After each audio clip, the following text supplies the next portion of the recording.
Era sampeyan untuk anak turun. Saking wedine ramangan malah tok napa? Anak turun. Nah, karena caranya gini, sampean tak warai la ala katardo.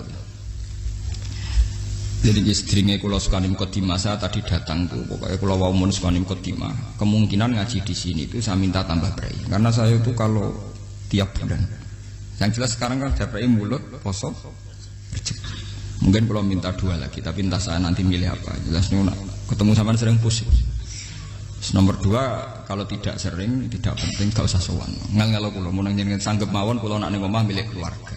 Nama milik apa? Keluarga. Apalagi saya punya pondok ngajar di sarang. Santri kadang lucu niat takzim kiai ini malah sowan ganggu. Kok nak mantur ning kula sering teng pandangan teng Kragen. Gus badhe sowan jenengan ana apa badhe taklot hukum ning kene ae. Agak sopan, ora sopane nak ning omah ganggu. Akhire mek ngadeg-ngadeg ning trotoar ngaten Gus wonten masalah ngene tak jawab. Gak apa-apa, ora apa-apa malah sowan malah apa-apa. Repot. Loh, kula itu karena hidup dengan istri saya sama anak saya. Jadi yang ngurus anak saya sendiri. Jarang kula ngurus saya dalam jarang. Memang itu memang saya punya standar pakai kitab-kitab kados hikam. Saya ini merasa hidup di dunia itu sendiri. Sampeyan tak warai la Allah kalau potar. Imam yang ngarang hikam itu punya resep supaya kamu seneng terus. Liyakil lama tafrahu bihi, mesti yakil lama tahzanu bihi. Usahakan sedikit sekali apa yang bikin kamu seneng, maka akan sedikit sekali yang bikin kamu susah. Jadi misalnya kulo nih, jadi kiai misalnya cari wong ya kulo kiai wong alim, jelas nak ngalim, nak kiai rapati ya, nak ngalimnya jelas. Tapi nak kiai rapati, nah kan kiai tapi orang alim. Nah kulo nak daerah wong alim malah muni ya jelas. Nak kiai rapati ya, kulo rapati nurut, tapi aturan masyarakat rapati nopo. Nah sampean kiai tapi orang nopo ngalim. Ya beda. Ndak ini memang bedanya jauh. Ya mungkin lebih kiai sampean gimana? Cara derdek-derdek donga meyakinkan sampean. Tapi cara artine donga piye paham kula. Lha boten iki nyata, sampean rasa tersinggung napa barang-barang napa? Nyata. Nah, kula sering ditakoki kiai-kiai masalah. Resepnya apa jenenge? Kok jenengan ra tau susah, dal kita ra tau wiridan, ra tau muhayisip. Resepnya ilmu itu gini kata hikam. Ulama yang kayak hikam itu pernah ngarang kitab tuh saking syukurnya entah saking angkuhnya terserah ngomentari. Kamu harus yakin bahwa di sisa hidup Anda itu tidak akan maksiat lagi. Sehingga kalau kamu ditakdir maksiat, anggap saja akhiru maksiatin kudirat alika. Anggap itu yang terakhir. Siapa yang menganggap mohal bahwa dia tidak akan dosa sampai mati, berarti menganggap Tuhan itu lemah. Karena cara berpikir kita kan bayangkan hidup itu 40 tahun lagi. Misalnya saya sekarang umur 40, bayangkan umur kadang 4 tahun meneh. Sampean misalnya umur selawe, bayangkan selawe tahun meneh. Sehingga nganggap dalam durasi ini selawe tahun kok orang maksiat kan mohal. Apalagi sampai sudah tahu maksiat itu bakatem, paham? Ya maksiat ya kelas-kelasan, nak bikin pacaran. Nak wong iso mau-mau ya nakal, nak sing setengah soleh ya berbau proposal ya sesuai kontaknya dhewe-dhewe. Itu kan urusan masing-masing. Ya itu kan urusan masing. Moe wakisabu ala wong ngono ora ana sing romo wakisabu. Ala. Ngrobongan wali songo, mbok kangen wali songo, mbok golek selisih wawahu napa? Alam. Sing roh pangeran piyam. Mbok kangen wali, mbok golek selisih margin. Niku pokoke wawahu napa? Ya itu kan urusan jenengan mbek pangeran, mboten urusan kula. Tapi tetap saya sebagai ulama mengingatkan, niat itu ditoto. Begini, ulama dulu tuh ngitung hidup itu hanya 2 menit 2 detik. Sehingga dia ya gampang saja. Kayak imam, kayak kanjeng Nabi itu, ya Rasulullah kenapa tidak menyediakan makan untuk besok? Saya itu tidak yakin kalau hidup saya sampai besok. Ya sudah begitu cara, ya sudah tenang saja. Kalau sampean kan bayangkan hidup 4 tahun lagi, 5 tahun lagi, sehingga arah mangan ya wedi tenan. Padahal bolak-balik zaman cilik arah mangan tetep ae wedi. Jadi cara berpikir Nabi itu begitu. Begitu juga cara pikir sahabat, cara pikir ulama-ulama yang waras itu begitu. Loh, saya itu pernah melarat di Jogja zaman pertama merantau. Itu kalau nanti saya bilang, Gus kok tidak punya beras ya? Tapi apa yakin nak sesuk urip Pak? Kowe buta mangan sesuk, anak sesuk ijek napa? Urip. Cara berpikir ulama itu begitu. Sehingga melihat maksiat juga gitu. Alhamdulillah aku ijek urip. 1 detik, 2 detik, 2 menit, sehingga hidup. Dan itu sudah cukup untuk lafadzkan la ilaha illallah. Makanya kata yang ngarang hikam, betapa murahnya Allah. Surga itu hanya bisa dibeli dengan 2 menit, karena surga itu senilai la ilaha illallah. Miftahul jannah la ilaha illallah, itu cukup 1 menit. Berarti surga itu regane mau 1 menit. Dan karena dia nganggap hidup itu 1 menit ke depan la ilaha illallah, ya sudah. Dia ngitungnya hidup itu per menit. Kalau sampean kan enggak, per 10 tahun, per 20 tahun. Sehingga kriminal betul, cara pandang sampean itu kriminal betul. Sehingga bang kudu di duwe, kudu di bojo, nak kiai kudu di pengaruh. Lah kalau saya enggak. Saya meskipun tidak sehebat itu, tapi mewarisi keilmuan mereka. Jadi misalnya saya jadi ulama, itu bayang dong, di santri musito Islam pokoknya ke Ahmadiyah ya gitu saja. Ya pokoknya ya sudah gitu. Orang bayang no santri yang kelambinan takwa khusyuk salam tempel, demen gelo, demen apa? Lo tanyakan santri-santri saya itu mungkin belum pernah nyuri istri saya bikin kopi. Bisa dihitung. Karena saya itu sederhana saja. Misalnya saya pergi dari Jogja, ini yang nyata saya alami. Bayang no bojoku semaca gawe no kopi, buka no lawang malah kecewa. Seperti umumnya orang kan gitu. Semerantau ada bayang no bojoku nyuambut, digawe no kopi, digodhog no banyu hangat teman, bareng teko bojone wangep kukur-kukur. Karena tarifnya dia ideal, maka mudah kecewa kalau itu tidak terjadi. Nak kula mboten, sebayang napa Jogja ibu juku cek uta Islam, nak salat 5 bulan ya sudah gitu. Pakai standar-standar yang minimalis. Saya dari rumah bangun sampai ngaji ya, pokoknya ya melek, ya sudah nak salat demadem napa, mulane sudah gitu. Andai kan saya pakai standar maksimal, maka akan mudah kecewa. Rasulullah juga begitu. Rasulullah itu ngadepi Sayyidah Aisyah itu ya begitu, ngadepi Hasan Husain. Sehingga tidak ada cerita Nabi mudah kecewa betul. Karena Nabi bayangkan anak istrinya itu ya minimalis sekali, urusan dunia loh maksudnya minimalis sekali. Misalnya Nabi pagi-pagi tanya, ya Aisyah apa ada sarapan? Tidak ya Rasulullah, ya idzan asumu, kalau itu saya puasa. Kalau sampean usul-usul orang digekno kopi wong wedok opo, itu kan repot. Muni-muni itibak sunnah Rasul tapi tidak pernah sampean mendekati sunnah napa Rasul. Sehingga ya tenang saja Nabi. Saya tuh alhamdulillah bisa niru dalam gitu-gitu tuh bisa. Makanya ini kiai muda paling enjoy. Banyak kiai-kiai yang sepuh itu kalau urusan gitu konsultasi sama saya. Gus resep apa kae? Ini kula resep era dekarep.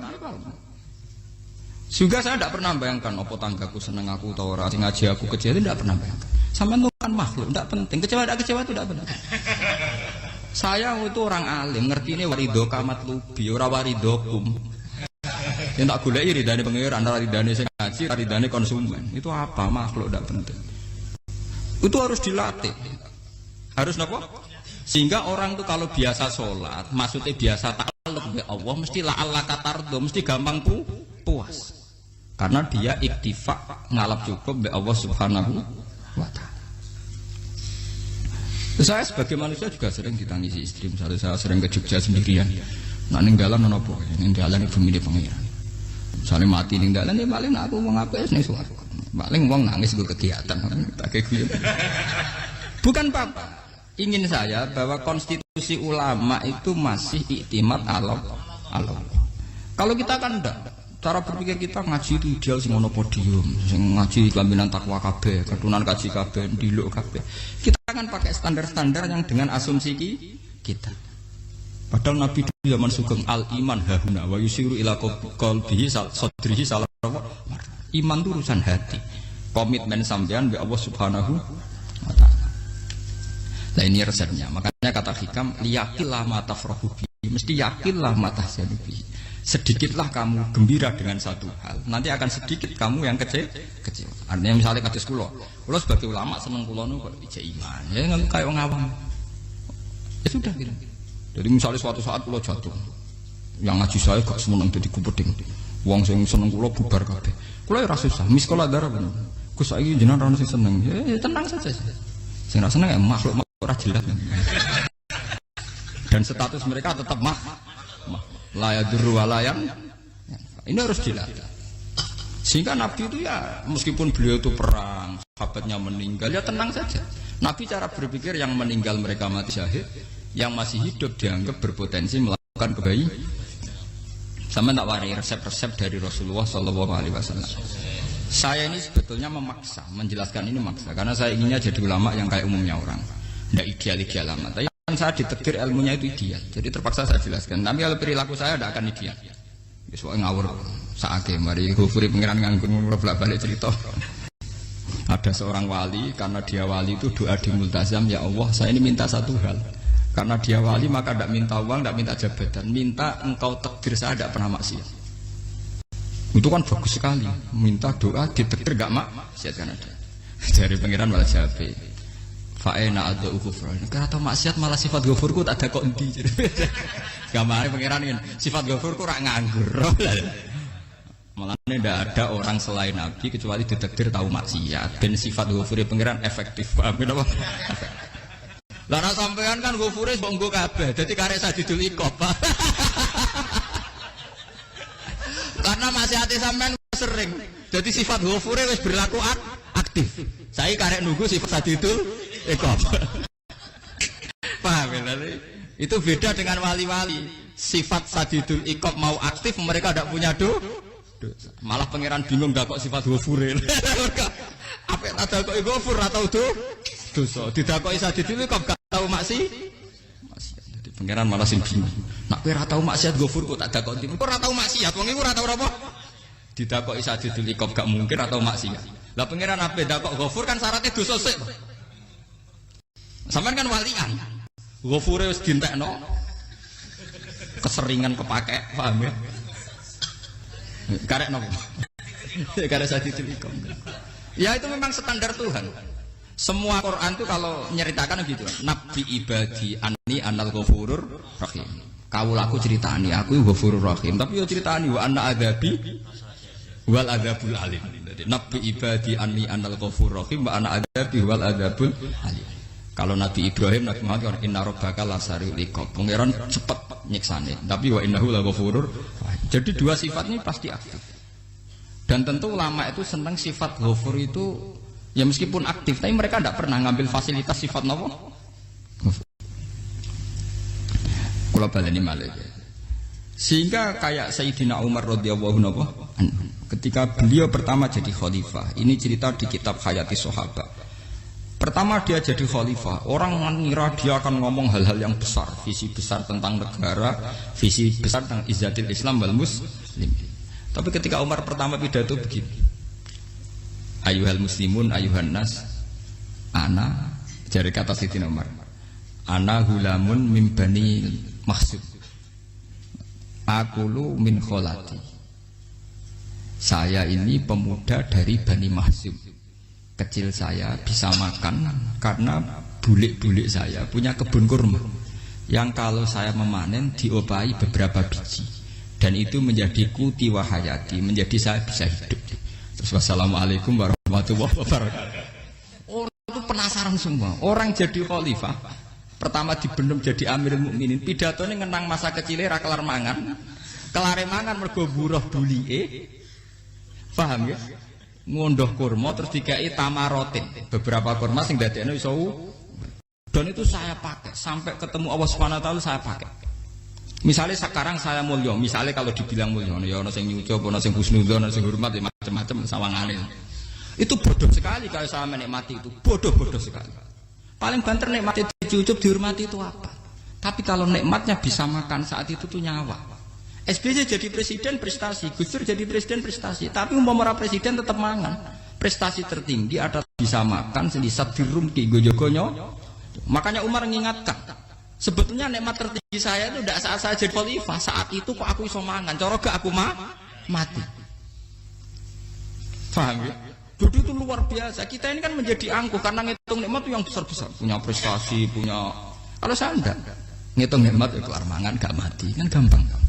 Sehingga saya tidak mudah kecewa karena tarifnya minimalis, gak gampang apa? Jadi misalnya kalau kapan-kapan kok berhubung, Gus ini Tuhan rasanya jangan ngeten-ngeten. Oh makhluk itu ya gak apa-apa.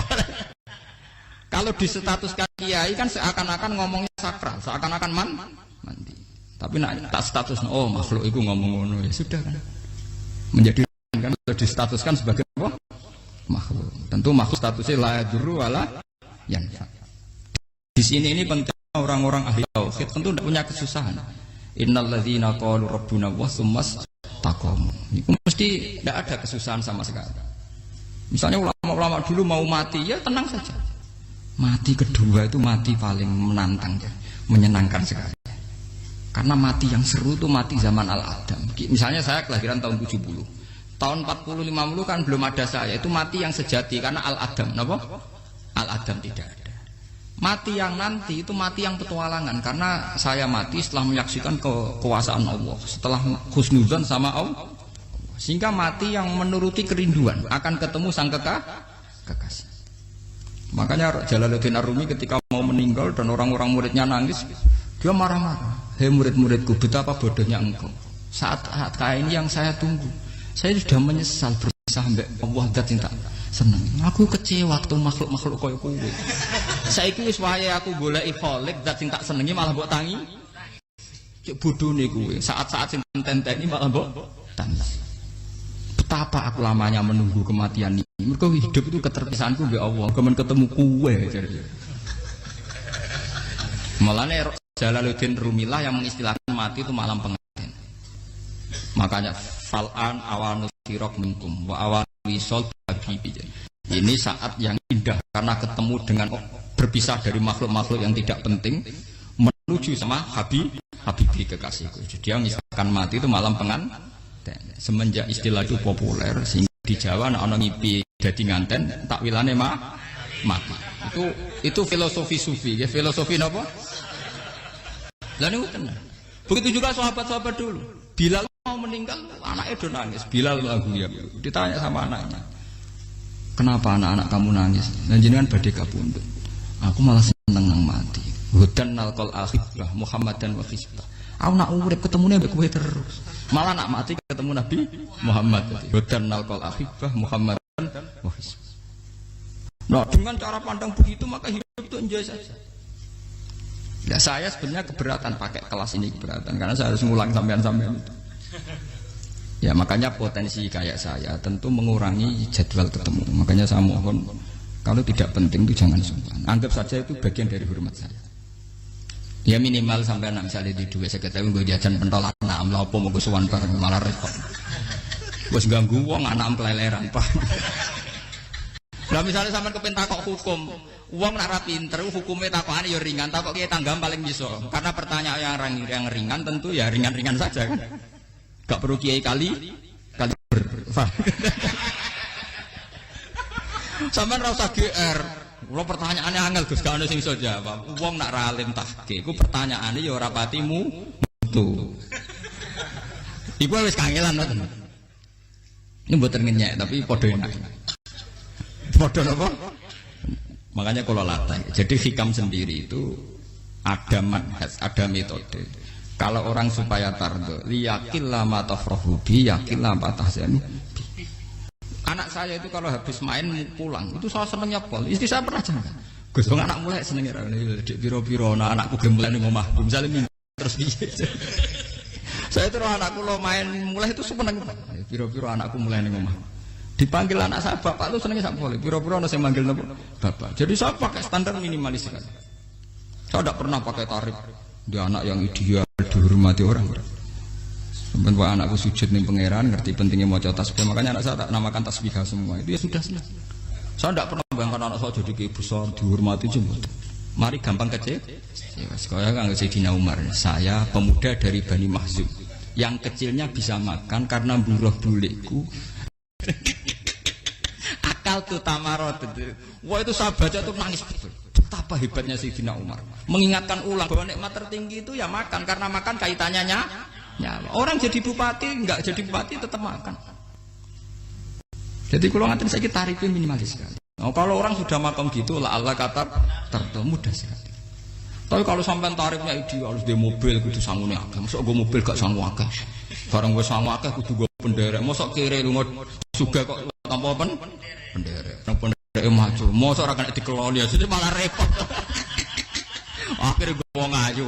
Arep selingkuh dijari sing we itu perkara meneh. Wong keruwet nuruti tahapan-tahapan duniawi makanya resep kalau ingin itu kon sholat, maksudnya sholat itu dihayati secara tauhid ya, dihayati secara tauhid. Misalnya innal sholati wa nusuki wa mahyaya wa mamati lillahi rabbil alamin. Itu akan pasti Allah katar, pasti mudah melihat alam ini ridho. Ini satu sekelumit dari resep orang ulama yang saya meniru beberapa di kitab Hayati Sahabat, di kitab Hikam, dan meniru terutama semuanya sanad dari Rasulullah Shallallahu Alaihi Wasallam. Makanya suatu saat Nabi itu kagum. Abdullah bin Mas'ud itu jalan dan dikawal oleh beberapa malaikat. Terus Nabi itu heran. Ya kenapa kita tuh selalu mengawal kamu? Kata Abdullah bin Mas'ud, ya Rasulullah, inilah akhtu khutwatan illa wa azunnu alla akhtu wa ukhra wa ma akaltu luqmatan illa wa azunnu alla alqamu ukhra. Saya tuh tidak pernah melangkah kecuali saya tidak pernah yakin apa betul saya bisa melangkah lagi. Jadi perlangkahnya itu dia iktimat Allah. Dan saya tidak pernah mengunyah satu kunyahan kecuali saya tidak yakin apa betul saya bisa mengunyah lagi. Setiap kunyahnya tetap semuanya berada Bismillah. Semua itu atas nama pertolongan kata Rasulullah. Orang kakak andikan saya ada nabi terakhir itu jadi nabi. Jadi kemana? Makanya dulu nabi itu sering ngentikan. Andikan orang-orang kayak gitu itu ada nubuah. Tentu mereka punya derajat apa? Nubuah. Jadi tidak jadi nabi tapi punya derajat apa? Nubuah. Lah orang yang cara berpikir gitu tentu tidak khawatir apa yang hilang dari dirinya karena dia berkontrak dengan Tuhan hanya per menit per detik. Jika mempunyai resep al-mu'min yusiru sana Allah min ayakuna li nafsi dzakiron. Seorang mukmin yang sejati tentu kontraknya dengan Allah Subhanahu wa taala dan dia tidak pernah ingat dirinya sendiri. Kayak sampean pas umat tapiil, Allahu Akbar, Allah Maha Besar, subhanak. Selalu ana wong ngrasani termasuk lali utange barang niku. Tapi yang jelas kan menjadi enjoy dengan dirinya sendiri. Paham ya? Menjadi enjoy dengan dirinya karena dia tidak sering punya kontrak dengan makhluk. Nah ini maksudnya Allah apa? Janganlah Allah kata kamu pandang. Apa nak sholat terus kabul kajah. Apa nak sholat terus untuk duit ya bar. Karena cara pikir iso aja nak duit ya. Dan ini resep ya. Dan resep ini dari ulama-ulama yang istinad ila Rasulillah Shallallahu Alaihi Wasallam. Karena kalau Nabi itu memang cara pandang. Aisyah itu pernah ditanya, ya Aisyah, saya ini ingin makan. Apa daging yang dari sahabat ini masih? Wah ya Rasulullah sudah habis karena tak kasihkan tetangga. Itu Nabi tidak marah-marah malah bilang, kamu benar Aisyah. Biru yang kamu kasihkan tuh yang masih. Karena daging dipangan dewe kadang nuruti nafsu. Nak dikekno wong sedekah nuruti perintah pengen. Jare Kanjeng Nabi, beneran Aisyah. Dagingnya ijek. Mung kula nanti yang malah ijek. Sing mbok sedekah malah sing ijek. Cara berpikir Nabi itu begitu. Tapi tahu-tahu disederhanakan sunnah Nabi serbanan. Lah itu kan ya memang itu bagian dari sunnah Nabi, tapi sunnah seharga 10.000. Paham ya? Dia monggo mawon sampean sunnah Nabi serbanan gitu, tapi itu sunnah yang bisa dibeli dengan murah. Hakikatnya sunnah Nabi itu rata-rata bentuknya perilaku. Napa? Sampeyan delok dawuh Aisyah tengene tibak berjanji. Kana khuluquhul Qur'an wa shimatuhul ghufran yansahu lil insan wa yafsahu fil ihsan wa ya'fu 'anil dzambi idza kana fi haqqihi wa sababi. Kana khuluquhul Qur'an. Nabi ku akhlak dasare wis kaya Quran plek. Urusane akhlak. Wasimatuhul ghufron, ciri utama sifatnya Nabi gampang nyepuro. Yansahu lil insan. Dan Nabi punya niat baik pada seluruh manusia. Wa yafsahu fil ihsan, sering melakukan ihsan. Dan sunnah Nabi ngoten kan luwih sering kula Quran ya wis hafal mulang. Wasimatuhul ghufron kula gampang nyepuro, sampeyan ngaji angop ya ora tau tamu. Yansahu lil insan, kula bedina nate tiyang mulang. Wayah sahu filisan ihsan tak gawe gampang. Kula mulai ora tau. Kudu sakmene kudu podium kudu wong dilo ya ora. Pokoke anggere ke Ahmadiyah ya madhep ngulon ya sudah. Lho itu kan dawuh Aisyah ketika ditanya kaifa kana khuluqu Rasulillah. Dan itu semua dijawab oleh ahwal, oleh sebuah perilaku. Ndak ada Aisyah jawab nganggo atribut. Oh Nabi itu jubahan serbanan. Tidak ada itu. Memang itu sunnah ya, saya itu sunnah kan jangan salah paham ya. Tapi itu sunnah yang tidak dijawab oleh Aisyah. Sunnah yang sampean jawab sendiri, paham? Aisyah yang istrinya Rasulullah ketika ditanya kaifa kana khuluqu Rasulillah, beliau jawab kana khuluquhul Quran wa simatuhul ghufran yansahu lil insan wa yafsahu fil ihsan. Semuanya akhwal wa ya'fu anidz dzambi idza kana fi haqqihi wa sababi wa idza diya haqqu wa lam yakun li ahadi marra'ahu badihatan haba wa idza ta'ahul miskinu ajaba yaqulul haqqa walau kana murra wa la yutmiru lil muslimin hisaw wala dur. Semuanya itu akhwal, satu perilaku sosial. Saya mengakui kalau serbanan sunat. Ya saya ngakui. Tapi sunnah wis karena saya mewakili yang akhwal tadi yang apa? Lah mungkin untuk sampeyan, monggo kalau untuk ngisi sunnah. Tapi mbok ya adil itu. Ini bukan kritik mboten nggih. Yang meyakini serban sunat kan sudah banyak dan itu bagus. Tapi cobalah juga meyakini ahwalu rasulil. Makanya mansana sunnatan itu rata-rata ulama maknani siapa yang ikut sunnahnya Nabi. Rata-rata ulama nafsir ahwalu rasulillah wa af'alu. Perilaku sosial Rasul. Makanya terusannya wa idza ja'ahul miskinu ajabah. Kalau dipanggil orang miskin ya datang. Ya maksudnya ada harus orang miskin manggil pas resepsi kawin boten. Misalnya ana wong melarat kuwi di sepeda motor, wong mlarate njuk ngeteroni puskesmas ya mbok terno. Wong melarat lara njuk nukono misale apa minyak kayu putih mbok tekani. Ora kok ngerti-ngerti mbok ngurusan walimatul urus sing wajib piye lho.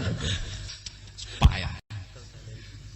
Dolan padahal miskin aja bae ora ana hadise urusan walimatul urus mboten. Kalau orang miskin manggil ya. Dalam riwayat hadis ya Nabi sering dipanggil orang miskin. Ya Rasulullah, mbok datang ke rumahku, ada apa? Terus ya Nabi, saya tuh ingin rumahku sing elek jenengan nate salat teng mriku. Ya Nabi datang ya salat saja ya ora jaman. Fi ayyi makanin aradta an tusalliya fi. Kamu di tempat mana kamu seneng salat? Teng mriki ya Rasul. Ya Nabi salat. Sing ngundang ya waras pisan. Kenangan mek Nabi kok mae dienggo salat Nabi. Sampeyan tahu tanggung kiai kon salat. Kon mromosekno anakmu iku paham. Kiai dongakno ki kersane ketambi PNS waduh. Padahal kiai ini dhewe anak era PNS. Kalau dulu kan sahabat ngundang Nabi itu ya gitu. Ya Rasulullah, saya itu ingin sekali engkau sholat di rumahku, fa'atakhidahu musallan. Kemudian tempat yang pernah engkau sholati mau tak pakai musola pribadi. Makanya masjid kiblat itu rumahnya sahabat. Karena dulu Nabi pernah sholat di satu tempat. Adalah ono perintah tahlilul kiblat itu di rumahnya sahabat. Itu sahabat dulu itu kalau ngaturin Nabi itu kenanya ingin Nabi pernah sholat di situ. Nah, ilmu ngeten ini mentek. Ya, untungnya nonton kulo, jadi ono sing eling-eling, Bang. Nah, sampean kudu syukur ya. Artinya syukur ya. Orang kayak saya itu tidak usah sampean dikte-dikte ngikuti hukum adat. Kalau ngoten sampean gelo mergo kula ora iso teko, kula ya gelo perkarane ulama kok mbok atur. Makanya saya sering guyon cerita saya itu kalau di pasar Pandangan dulu tuh anyaran boyong sering di pasar ditanya sama Gus wong alim kok di pasar piye aneh tuh ya aneh kuwi aneh piye bodohnya wong alim. Kadang masyarakat tuh tidak sadar keanehan dirinya sendiri. Mereka enak saja merasa kalau orang alim ke pasar itu aneh. Mereka tidak sadar orang bodohnya wong alim ya aneh. Enak saja mereka mikir sepi. Paham ini supaya sampean la Allah kan apa tar. Makanya untuk Rasulullah, Nabi itu sering ngendikan ana tamu hormati. Tapi etika mertamu di Rasulullah itu walakin idza du'aitum. Mertamu Nabi itu nunggu ditimbali. Walakin idza du'itum du'iya mabni majhul. Ketika kamu ditimbali fat. Jadi ya ayyuhalladzina amanu la tadkhulu buyutan nabiyyi illa ayyudzana lakum. Jadi untuk sowan Nabi itu nunggu dipang.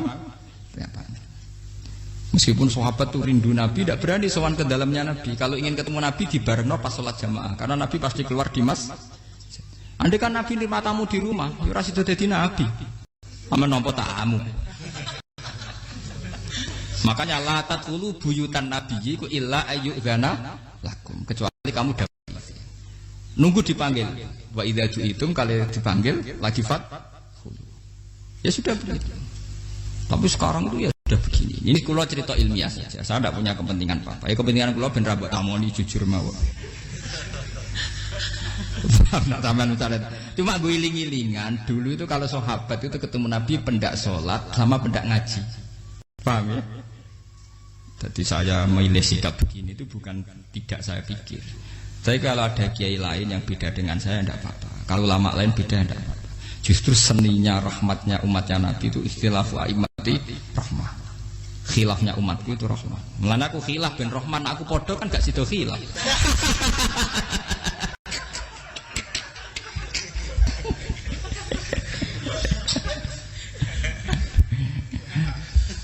Dasar duwe buat khilaf. Jadi sebetulnya jelas ya ayyuhalladzina amanu la tadkhulu buyutan nabi la yudana lakum la tu'aminu ghairu nazirina inna walakin idza itu kalau kamu ditim. Nah, padahal setelah tidak ada nabi tentu yang mewarisi nabi adalah ulama. Ya minimal itu ya ulama itu pokoknya kulo kenangan benjengan yang ngaji misalnya. Kenal Gus Ba ya kenal nabi pas ngaji ya sudah gitu. Soal kenangannya sama nabi ya gitu. Nabi roh jenengem ora cuma aku bedina jamaah mbek Nabi. Ya sudah gitu kenangannya. Yang kenal Nabi ya sahabat papan-papan atas ya. Makanya sahabat tuh ribuan tapi pancet sing muncul ning hadis Abu Bakar, Umar, Utsman, Ali. Karena yang lain memang enggak kenal, hanya ikut sholat, ikut ngaji. Jadi ya enggak ada memang enggak tahu muncul ning apa? Hadis. Muncul-muncul jamun min sahabat. Waduh. Muncul rombongan. Ya karena mereka kenalnya Nabi ya benda sholat benda apa? Ngaji. Paham gitu terus iki kula suka di resep liyaqil lama tafrahu bihi mesti yaqil lama tazanu bihi supaya sedikit sekali yang bikin kamu senang maka akan sedikit sekali yang bikin kamu jadi misalnya bayangno bojo ngoten. Bojoku alhamdulillah cah Islam nak sholat madhepmu. Jadi misalnya roh cerewete, roh judese, roh kukur-kukure angop tenang. Tenang. Mergo ijazah tenang karena tarifnya mini jajal misalnya tarif bojo kudu senyum teko wis maca bareng roe teko waduh wis bar dari hikam gampang makanya hikam itu punya cerita suatu saat seorang raja itu dapat kiriman gelas keramik yang indah sekali dari Zabarjat terus bertatahkan intan pokoknya serba mewah raja itu seneng sekali. Ketika tanya penasihatnya, menurut kamu gimana gelas? Ya gelas ini indah sekali, tapi sebaiknya raja ndak punya aja. Loh, saya seneng kok sebaiknya ndak punya. Saking senangnya raja itu tiap minum pakai gelas itu, kalau ndak ada nggak mau minum. Suatu saat gelas itu pecah, susah sekali raja. Memanggil penasihat, iya bener kamu. Kalau saya dulu ndak punya malah tahu pecah. Jadi dulu raja itu yang gelas atom gelem, gelas biasa gelem kan menjadi bunga yang gampang kan ringan. Tapi sekarang bunganya bersyarat kan menjadi tambah repot. Sama aku di sini bojo iku asal wedok sampai salat madhem seneng. Tapi setelah kamu pakai tarif yang macam-macam kan tambah senenge ngenteni macak, ngenteni ramah, ngenteni servis kan repot. Ya kula bojo kula sering janggal. Kepengen kula niku ngamuk, kula bilang ngamuk opo kowe Islam aku. Kowe ya rohku ya Islam ya salat ketoke madhep wulan nang ngamuk urusan opo. Ya aneh memang cara berkeluarga saya aneh, tapi aneh yang waras. Timbang sampean umumnya orang umum tapi tidak bener. Karena tarifnya kebanyakan. Nah, itu jenis apa? Liyaqil lama tafrahu bihi, liyaqil lama tahzanu. Menjal Fatihah. Alhamdulillah rabbil alamin arrahmanir rahim.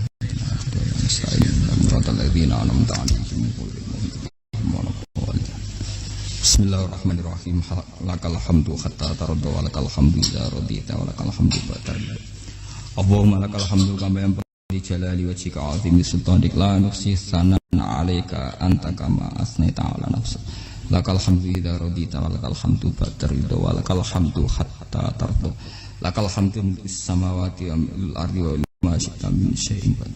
Allahumma shalli ala habibika Mustafa Muhammad kama shallaita ala khalilika Ibrahim wa najika Musa sofika Isa manasyaduhi dan fi kasihan wa shalli alaihi wa alihi khawani min anbiya dan wa syuhada salatan talhaquna bi nasabi muhasabin wa salatan takunu bi ridwan anna wa anta anna radin wa nahnu ya wa natamassak bika wa na'tamitu alaika wa nataqal alaika la ara illa rahmataka ya wa akhribna fi bihari taufiq hatta la asma'ala ubsiru illa biha wa illa bika ya Allah ilahana anta qayyimus samawati wal ardi fatir samawati anta waliyuna fid dunya wal akhirah tawaffana muslima wa lahikna sholihin ilahana ya Allah anta somatuna wa anta khayatuna wa ridhoka matlubuna fardo anna ya bima minka ilaina la bima minna ilaika ya sayyidi mannan minka alaina la minna ilaika ya Allah anta ya waradin anna wa anta hadina wa anta mudina fa anta ya ilahana jasina bil khairati minka ya dal fadli wal izzah